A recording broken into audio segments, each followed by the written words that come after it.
Welcome to the Wisdom Check by Tabletop to Keyboard. This is going to be our bi-weekly podcast where we discuss things such as Dungeons and Dragons. Actually, I think maybe we need to turn up my mic a little bit, guys. How about some more gain? This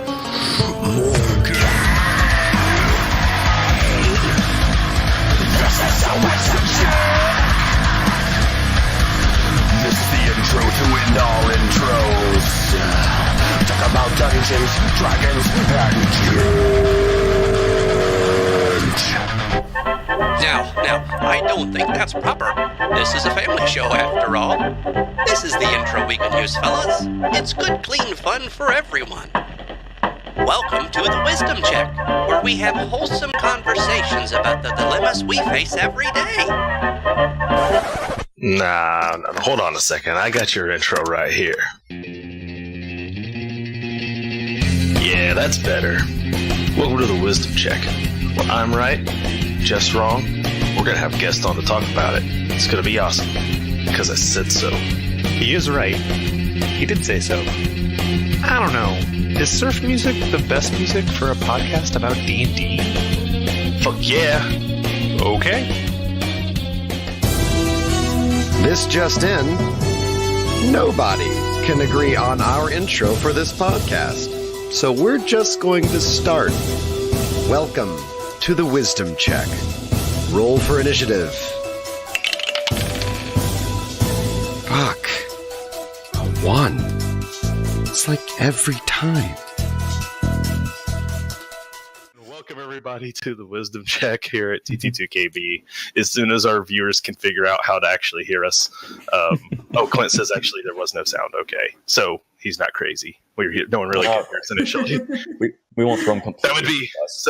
That would be really, really weird because this whole segment that we're going to do today is about voice acting, and that would be really bad if there was no sound. So that was my very excuse funny. the whole time. as usual, we do thank our viewers for helping make sure we're on point here with our stuff. So again, we have with us today StoneFly Kai. You might recognize her from Deadbod D&D, where she plays an Eladrin elf, correct? Mm-hmm. Yep, I do. Eladrin elf cleric.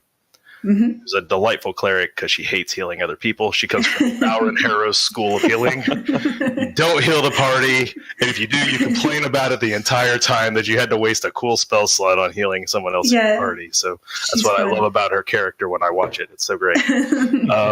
Also here with me, my co-host over there, Jeff. Hi, folks. How's it going? We're going to have another episode where Dustin is wrong a lot. Just putting that out there ahead of time. It's what we do. We're not even going to disagree on anything this time. It's voice acting. We're not starting out, at least. We'll see how it goes. So one of the things we were kind of discussing a little bit before we started the show here was that you were kind of like our first real viewer. Like when we started streaming our Everstorm game before we did Wisdom Check, we were still, and we still do Everstorm. We're playing this Saturday, by the way. Plug for Levi. Yes.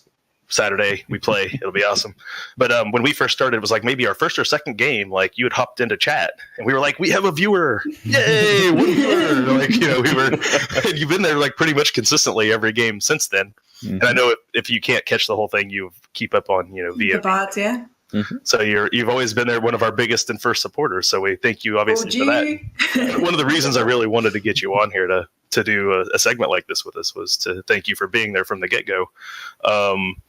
So how did you find us initially? Like, I watch Twitch pretty much all the time. Anytime that I can have sound on, and you guys were in there, and I don't know. I logged in. You guys had some good voices going on. You guys had good graphics. So you guys, from the screen, you guys were able. I was able to I don't know. You guys caught my eye a little bit and stuck around. You guys are putting out good stuff, so good keep job, going. Good job, Clint. Yeah, good job, Clint. That's our first with your sexy overlays there. You did it. You got us. Yeah, you did. Good job. Our first viewers. Yeah, you guys are doing good stuff with all the voices and the graphics, and your DM's really great. So yeah, we really like our DM. He's excellent. He's currently watching, so. If you talk to people, his head will swell big. Yeah, I'll watch it. That's what happens. Be able to get out of the room. Word in edgewise in the future. That's for positive, sure. So when I first saw you hop into our chat and talk, like I was telling you, the first thing I do is when I see new people in our chat, I'll like go check out their channel and see what they do. And when I got on there, you had like one video, I think at the time, and it was like a couple weeks old even, and it was you doing a painting of, I think it was a wolf that I saw at the time. It's still unpainted behind me. Oh yeah, there it is. Nice. That's the wolf right there. That's the one that your video was showing you working on. And so I got on there, I was like, that one on the right there. The elk back there. yeah. So I was like, cool. Yeah, she's an artist. Mm-hmm. This artist found us, and there wasn't anything on there your channel about being a gamer yourself, or no video games, things like that. It was just art. It looked like an art channel to come and watch art. And so like I didn't think too much more about that. And then one day out of nowhere, I see you on Scraticus and you're doing a show there with him. I see you on Dad Bod D&D suddenly. I'm like, hey, she plays. Like, who knew? Yeah. Like, so tell us about how you got started gaming. Like, did you get started because of Twitch, or were you gaming before Twitch? I was gaming before Twitch, so I was playing with a group. Actually, it was a friend of a friend who introduced me. I had a friend who was like, you have to come play this game with us. It's D&D. And of course you hear like the cursory, like D&D, and you're like, nah, no. But then they were like, just one time. And he was a super nerd, the guy who was running it for us. And I was like, no, I don't want to do this. But I did because my other friend had asked me to. So that was about 5 years ago. And then from like pretty much the first time we were hooked. So that's kind of how I got into it. Twitch-wise, I got into it because I started doing my art stuff. And then I found out that there was like a whole D&D segment on Twitch. And I had dropped into some other channels too. And that's where Dad Bod picked me up too, as I was a viewer on theirs.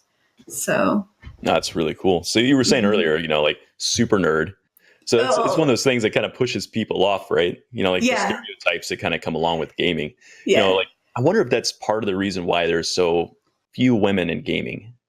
Oh, for sure. For sure. Like the stereotype of going to the gaming store and there's like a bunch of sweaty, nerd boys sitting in the corner like, hi guys, oh my God, it's a girl. Totally. You all turn around looking like a golem, A little bit. I mean, a little bit of it is that, not a ton, but it is a little intimidating when you're the only girl in the room and you're like, hey, I have nothing in common with a lot of you, but I want to play a game. So now, do you think that would make a big difference if there was already another girl in the group? Totally. Yeah. So it just kind of takes the pressure off, maybe, of just having a second person there to kind of deflect it a little bit, or? For me personally, I kind of talked about this before, as I'm a little bit shy and I know that I'll have something in common with another girl or another woman. For example, I went to an event down in Denver and I automatically gravitated towards like where there was another woman, and you could tell all of the women were doing that. So like there was like a table of us and then like a table of a whole bunch of other people. So it's like the middle school dance thing, right? Like all the boys gravitate to one side of the room, all the girls gravitate to the other side, right? Like very, very few do like make their way across the tables, right, to talk to each other. Yeah, but that's my experience. I mean, there are people who are more outgoing than me, but I automatically gravitate towards somebody I think I'll have something in common with. So it makes a ton of sense. And I wonder also if like the style or the type of game appeals more to women than it does to men, or vice versa. Maybe pushes women away a little bit, or. I totally think so. I think if it's too combat heavy, this is speaking from my experience. If it's too combat heavy and it's just like pure like blood and guts, it's like, meh. But then you have like the funny parts. And I think that women gravitate towards that a little bit more. The funny, the RP, You think they gravitate more to the RP side? Just like the more pure RP your game is, the more likely you're going to attract like female viewers or female players. Like, yeah, I do think so. I mean, a little bit of combat is fun. I even like playing some combat, but if it's just like pure war game, I'm like, nah, that's not my thing. I'll tell you this much. I know we had way more female players than what would maybe be average when we LARPed.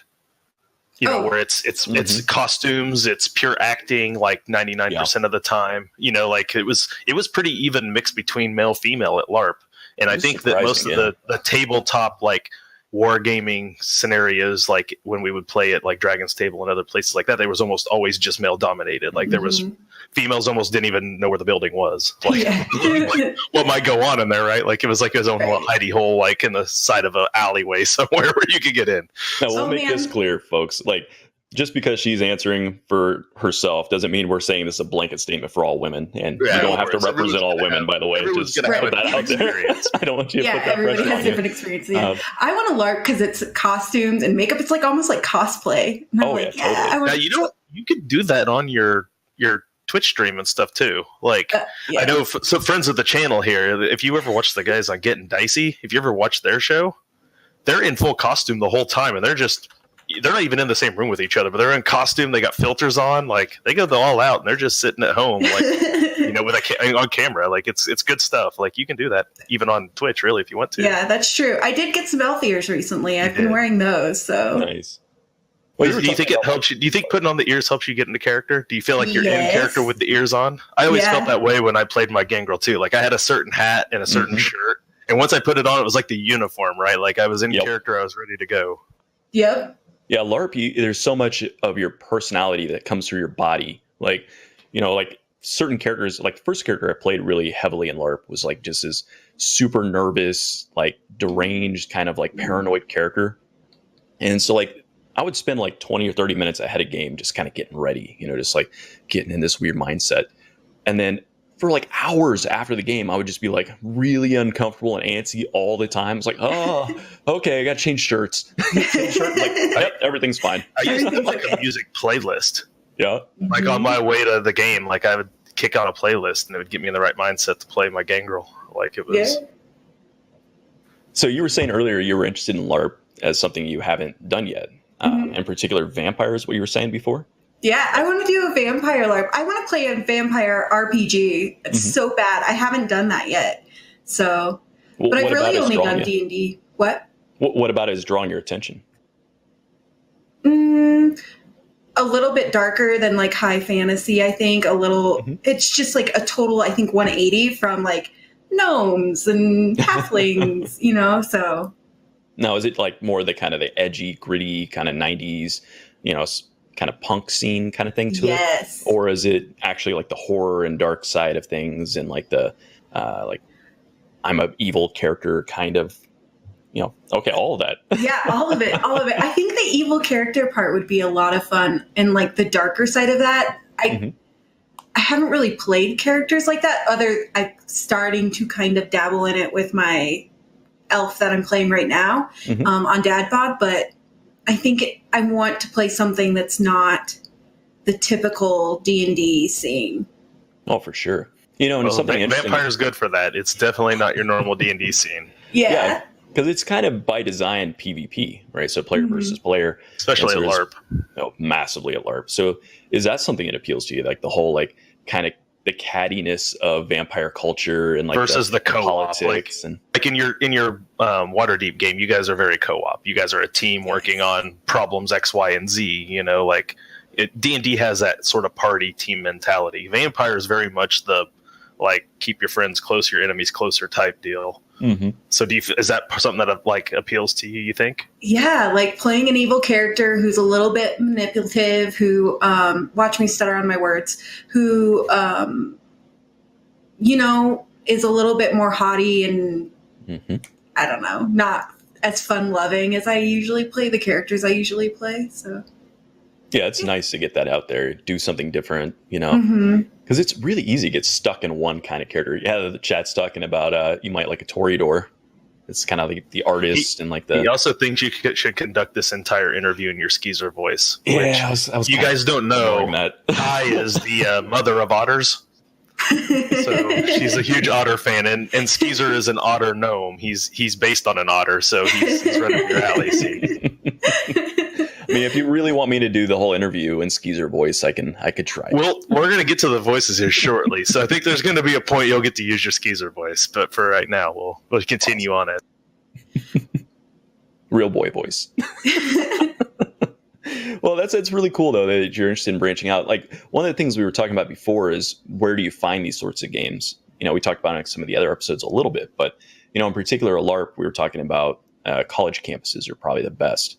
And you were saying where you're at, it's pretty hard to find a college campus. So, I mean, have you run into anyone else around there that actually plays Vampire? No, not that plays vampire. There is a local game store that plays D&D, but they don't play like Cypher System or any kind of vampire, like Vampire the Masquerade. They don't play anything besides D&D. And even then, it's like one night, and I haven't gone, but it's not as popular as some of their other stuff that they do. There's not a lot of that in my town. A lot of just tabletop roleplay games. You had told me you're thinking about going to Gen Con. Mm-hmm. At Gen Con, you can find just about any kind of game you would want to try if you get signed up early enough. So have you looked for like a vampire game at Gen Con? I haven't looked, but that's a good idea. I should do that. There used to be, when we were part of like OWBN, which is One World by Night. It's like a like across America vampire LARP. Mm-hmm. So like every town can have like a chapter of OWBN, so everything has to be like sanctioned and like done. But they would usually have events at things like Gen Con where you could make a character for OWBN and like hop into their universal game with 200 or 300 people playing that night and just role play the whole night if you wanted to, like literally all night long. So that sounds cool. Yeah, I'd be down for that. So it's something you can look into if you are planning on going to Indy for Gen Con. You can see if you can get into those, and give you an opportunity maybe to try it out. So. Yeah, I should look into that. And if there's like chapters, I live really close to Colorado, so I could maybe go down there. So. Oh, there you go. Yeah, I do miss that. I mean, Leviathan is in chat talking about how he misses that kind of I guess you could call it a club. Like there was this social network that was global. Like it was actually not just the U.S. It was like international. And so you'd get on chats and stuff. And this is like late 90s, early 2000s, like before like the interwebs were really just like super established. We're showing how much older we are than Kai. I know. Jeez, I'm like, holy crap. She's like, oh, you guys are way older than I thought. I was doing the math in my head, and you guys are older than me. That's all we need to say. Well, okay. It's true. It's a true story. That's all right. I'm now officially like an adult, so it's fine. Oh, I own it. I mean, you see all my gray hairs. I own it. I don't care. I gave up a long time ago and tried to act like I'm still young. So yeah, my hair grows in gray if I let it any longer. So mine does too. I just dye it. Oh yeah, okay. That's one way out of it. All right. So, how did you find your gaming group that you're in now? Like, was it just going on Twitch and being it was on Twitch. I was watching them on Twitch, and I was one of their first fans too. And I jumped into their Discord, and they're like, "Hey, you want to play?" And I was like, "Yeah, I'll awesome. play one shot." And then after I played the one shot, Dad Bod was like, "Hey, you want to come on full time?" And I was like, "Sure." Was that Bard's Gate? Was that your one shot? No, my one shot was actually part of their campaign. It was the Tomb of Annihilation. Ooh, that's a rough one to start on. Was that when you played the Goblin? No, that was...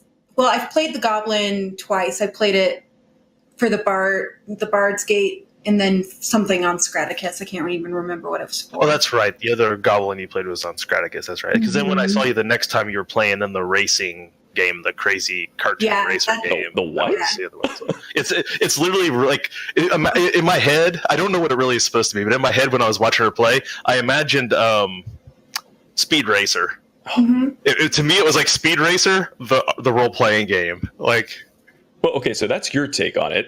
What was it actually? It's like a wacky racing, like that old like show that you see on Boomerang, the Wacky Racers. I do that on Scraticus every Tuesday, and then I'm in a Horizon Zero Dawn campaign too.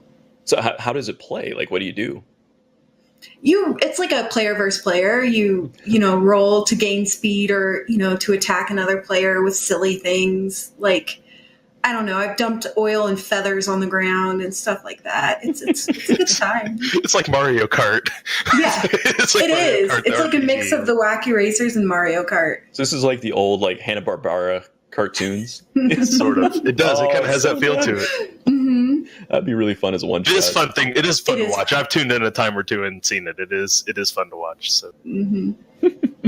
Like I would have never even thought of doing that as a game. And that's the cool thing about kind of getting around. Like, you see other groups doing stuff that is just completely out of your normal zone. Like you were saying, your gaming store or whatever is just strictly D&D, and like that's really easy to do, to get tunnel visioned into just one style of play and miss out on. So it's one of the things I noticed. Like a lot of people, I think, have a lot of ideas for certain games, and they get really mad at D&D because D&D can't do everything they want it to do. Mm-hmm. And my answer is, don't get mad at D&D. Let D&D be what D&D is. find a system that does what you want it to do better than D&D does and play that system instead. Like people got to, find a way to branch that out there. And I just think that they have a tendency to Levi's mad already. We made Levi mad already. He's calling in. He's like branching out, full of crap already. Like, you just have to homebrew enough rules, right, Levi? So, but no, I just think there's, it's like you're saying, there's so many cool systems out there that you don't even know about until you see these other people playing them. You're like, that actually looks kind of fun. Like, that'd be awesome. So we're gonna. You want to hit? Oh, go ahead, Jeff. Sorry. No, I was just gonna say. So, like, you reached out, saw some Twitch stuff, got into a group just like that. Yep. But I wouldn't even ever thought to do that. Like, I kind of wonder if that's like the way to make it happen. Let's see what's that saying. I think I was lucky. I think people go, if anybody's listening and they want to be a part of a group and they kind of want to follow the path I went down, I think people try to go into like bigger channels and they're like, hey, you have, 100 viewers, but I want to play a game. And that's not the way to do it. I think it go into a smaller channel with only a couple viewers and be, engage with them, get in their Discord, find their Twitter, try starting there. And then of course, Roll20, I don't know, you guys probably have talked about this before, but the Roll20 has all the online games too. So yeah, we actually haven't really explored that, but that's a great thing to bring up that, we talked about a lot of ways to find gamers, but not through Roll20 of all things. And that's kind of one of its primary functions. Yeah. And you can do it through Roll20. I've never tried that. I think because we've always had a dedicated gaming group, like our group's been together for 20 some years for the most part. Like, so we've never had the need to really look outside of our group too much. If we've run into other gaming groups, it's been kind of by accident. We know somebody who, hey, I'm going to run a game. You want to play in it? Okay, sure. Like, we never had to really actively search or play with strangers that much. So it's kind of Roll20 is a neat way to get out there and be able to do that. Yeah. And gaming is kind of one of those weird things. It's like, it's so, I don't know what the right word is for this, but like people are very protective of their gaming group. They don't want to like bring other people in. They got their own ideas of what they want to do. And it's like very territorial, I think. And go ahead. Oh, I keep interrupting. I am so sorry. Oh, no, you're here as a guest. You talk. I can only interrupt you, not the other way around. You go ahead, right in. Especially if the group meshes well. You just don't want to mess that up. And one person can really make it toxic. So I get, it being territorial, but then it makes it hard for other people to get in. Yeah. And that's an important issue in the hobby. Like, I think for a lot of people who are like OGs, you've been playing since, way back in the day, first edition, second edition D&D, that kind of stuff. Like, it wasn't cool to be a gamer. Like, you were in gaming because you were that guy, or probably that guy, probably not a girl, but you were that dude who's not winning at anything else in life. Like you weren't winning games, you weren't playing sports, you weren't, I don't know, popular, whatever. But you were I'm talking about me. So like, it was a place where like I go and I'm like, oh, this is cool. This is something I'm doing and I'm having fun. I'm good at this. People like to hang out with me doing this. And so like now it's, I think for a lot of gamers, there's kind of this quality of it's becoming mainstreamed. And now all these people that were winners and everything else are suddenly winning here too. It's like, go away. Go away. This is mine. And my one thing. Yeah, it's like, come on, you win at everything else, guys. It's a bad attitude to have, I guess. But I kind of wonder if that's part of why there's so much pushback, for people in general. But I think women in specific in gaming. Is that something you've ever run into specifically, or is that an issue? I think in my personal experience, I should stop saying that. We've already gone over that. It's my experience. Yes. Just being a woman, people automatically think like, not automatically, but just assume that I'm either just getting started. I think just because it is so new for so many women to be in gaming. So. Yeah. Do you have any like specific issues that you've come across where it's like really felt like, it's like, holy shit, this felt awful. I'm going to leave. Yeah. So I've had honestly worse interactions in person than I have online. Online, like specifically Twitter and Twitch, I've had really good interactions with people. I've had some not very nice comments and DMs from people, but generally it's good. The internet. I've witnessed some of your Twitter purges. 400 people kicked off mine today. I'm like, I don't even have 400 people on our Twitter. Oh, some 400 people today. Like, holy cow! Like, mean. People are mean. Anyways, one in particular that was probably my worst experience was, two, is I went to a gaming store and there was a guy who was checking me out, and I was the one buying minis. I was the one buying a new campaign book, and my boyfriend at the time was with me, and the guy would not talk to me. Like, he was just like, oh, this is a pretty cool mini. What are you going to play with it? And looked like over my shoulder to talk to him. And I was like, and I would answer him. It would be me answering him, me doing the transaction. And then he'd ask another question and ask, and it was just terrible. And then the second time is I was standing in a pretty long line at a game store that wasn't in my town. And the guy was talking to all of the other guys who were checking out. And it was just like normal interactions. Everything was fine. And I get to the counter and the guy's like questioning me. He's like, do you know what level this monster is? And I'm like, God. No, I don't know the level of that monster. I just think it's cool and I want to paint it. And I get a lot of pushback sometimes when I tell those stories because people are like, well, maybe they're just nervous because they don't see a girl. And it makes me so irritated when people say that. I'm going on a tangent. Here we go. When people say that, because it's like, no, just because I'm a woman doesn't mean I can't tell the difference of when I'm being questioned and when somebody's just trying to interact with me. Mm-hmm. So it's like, I could tell the difference in that situation. There's definitely other situations where I think people are just trying to build a conversation with me and trying to interact. But in certain situations, you're like, no, I know you are trying to question my knowledge. And I know that you're trying to, I don't know, maybe intimidate is the wrong word, but make me prove that I belong here. So like literally gatekeeping. Yeah, yes. that is, yeah. And this is something I've never understood gatekeeping at all. Because it's like you're literally talking about playing pretend with dice.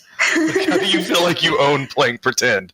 Yeah. Like, I don't understand it. Like, it boggles my mind. Like, you can't play pretend. You're a girl. You just clearly don't know how. And I'm like, have you seen what girls did when they were girls? They had like dollhouses. Like, my daughter's up there playing pretend all the time. Like, she's perfect for D&D. Like, why would I tell her she can't play? Like, that's so funny. I've never heard that, and I like that. I've been playing pretend. They were doing it before we were, probably. Like, I didn't start D&D till I was in high school. Like it was. She's gonna start next week. She's already wanting to play, so I'm making a game for my kids like next week. Like, it's gonna happen. Oh, that's so good. That's awesome. Yeah, I mean, it's kind of like two parts, I think. On one side, you got a bunch of geeky guys that don't know how to interact with other human beings. And they're bound to screw that up. Yeah. Like, if I think back to myself in like junior high when I was starting gaming, I was a nervous wreck. I was socially about as awkward as they come. I'm sure I made all kinds of people uncomfortable, myself included. And I hate to think of that, but that's probably what the truth of it was. But then there's this other side, clearly gatekeeping, that kind of like, what was that thing that happened a couple years ago? Gamergate? Is that what it was called? Like, I know what you're talking about. I didn't know that there was a name for it. Gamergate was a video game sort of deal, I believe. Yeah, where they it's were like organized more now. So like I was having this conversation actually with I'll call him 12'9" for the purposes of who I'm talking about, and he was saying that they were like organized the booth. There's like a Gamergate booth somewhere, and they were like handing out flyers, like they're an organization now. Like, we were discussing whether those things should be categorized as like hate groups. And I was like, I just thought that was a mentality. He goes, oh no, it's like a group now. I was like, oh, that's weird. Yeah, that's weird. That was a video game thing to my knowledge. It was not in the tabletop role playing area, but it could. I guess same thing though. Really, like it was, standard nerdy white guys who were trying to cling to their hobby and trying to keep everyone else out like they owned it. And it's not. It's kind of for everybody. So yeah, the hostility just I don't get it. But there's got to be some ways that we as a group of gamers can kind of bridge that a little bit, make it a little bit more accommodating for other people to come into it. Women, people of color, LGBT, all that kind of stuff. And we were talking earlier before the stream about one of the channels we kind of have been talking about that really focuses hard on that, making sure that they're reaching out to people that don't meet that standard, nerdy white guy with glasses and brown hair. That I think we need more of that. And what were you saying that they were up to that was kind of allowing that to happen, to be successful? Me? I don't remember what I said, to be completely honest. Did I say something like that? I think we were referring to Scraticus as the Academy, which is the Twitch show where he does a lot of shows where he has, he always makes sure he has a very diverse cast for pretty much everything he puts on his channel. He does a really good job. And he'll raid other channels that are specifically have women or people of color, just diverse groups. And I think that the other thing is you have to make a honest and true attempt to be diverse in order to be diverse. Because if coming from my situation, if I see a group who's well established and there are a bunch of old white men sitting at a table and they don't feel welcoming, I'm not going to stop in. I'm not going to say hi. I'm not going to try to build a conversation myself either. So it's like you have to offer a hand out, like, hey, we're here to welcome you in here. So I think Scraticus specifically does a really good job of that. So now, do you think that's something that has to be said verbally, or is there like a body language thing that's happening? What sorts of cues do you find that are like welcoming versus, pushing you away from a table? Online, it definitely has to be verbal. I think that there needs to be some sort of like, hi, we welcome everybody here. Because just the perception of a bunch of the same people sitting around the table, it is a perception that you see, right? So online, it definitely needs to be, we're here to include everybody, and you need to say that. In person, it's definitely, like you said, body language, shoulders that are not facing you, not smiles or eye contact, all that kind of stuff. So I think online, which is generally, I think, where we all play, it needs to be said and communicated through, whether it's Twitter during your game, or Discord.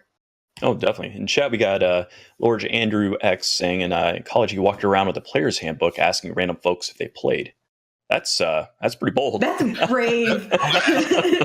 Lord Andrew, how long ago was college for you? Yeah, I was going to say, was it now or was it? I'm just curious what a timeline, because he also said he started playing D&D at 5, so I'm curious just to get an idea of at what time was he? Yes. See if he'll answer. Yeah, they're on a slight delay. We'll see how quickly that goes. But while he's coming up with that, I think online, you're right. It definitely has to be verbal, obviously. But for those of you guys listening this episode, maybe in the future, do this stuff. Make sure you're kind of coming out, being inclusive if possible. Invite people to your table. You don't have to have your established group invite somebody in, but reach out, maybe start another game, get people going. Dustin here is. Yep, I did that with a game shop locally because I just wanted another game to play. And so I decided if you're going to meet new gamers, best thing to do, decide to DM one. You'll find players, no problem. It's harder to find a DM than it is players. So I started a 5e game. We just added a new player yesterday, which was hilarious because one player invited another player to make a character and showed up with her at game, was like, hey, she's our cleric. You have a cleric. Okay, great. All right. So cleric, great. Okay. Sit down. What's your name? So I've got now 2 females in my game and 3 guys. And, I was cool with it. I didn't care. But, if you have that option, you have a local game shop and you want to break out of your normal and go meet people and create these areas where you can do this stuff. If it's not online, you can do it in person. You can do it wherever you want to and make D&D or just tabletop RPGs for everybody. Absolutely. I think it's important to note that once you get somebody like that in your table, somebody who's different than you, that you need to let them play how they want to within the rules of your table. But it's common that, oh, she's a girl, she's going to be a cleric or a support person. If that's not what she wants to be, don't make her be that person. Or, we're just going to flirt with her nonstop. No, let her be a crazy barbarian or, an angry cleric, not a cleric, but an angry fighter or something, you know? So. Yeah, definitely. Like, I think that is what we're. The chat's talking about how they must have headhunted a cleric. Well, yeah, yeah, that does seem to happen in MMOs for some reason. Like, I don't know what the deal is, like why it happens, but it seems like women play a lot of healers. We have a guest next week who we're going to talk a bit about that. So that's okay. We'll good segue for next week. I'll talk a little bit about that at the end of today's session. So. Let's see. Lord Andrew X said his college years were 2007 to 2014. So yeah, okay, I could see trying that in those years. You know, walking around the PH Player's Handbook. Definitely not when I was a wee lad. That was punch me in the face. that was like in the prime of me and you STing LARPs. Yeah, it was. So yeah. I mean, if you think about it, that would have been about the time we were STing the LARPs at Champaign. So walking around that was quad, being like, "Hey guys, would you like to be a vampire?" So true.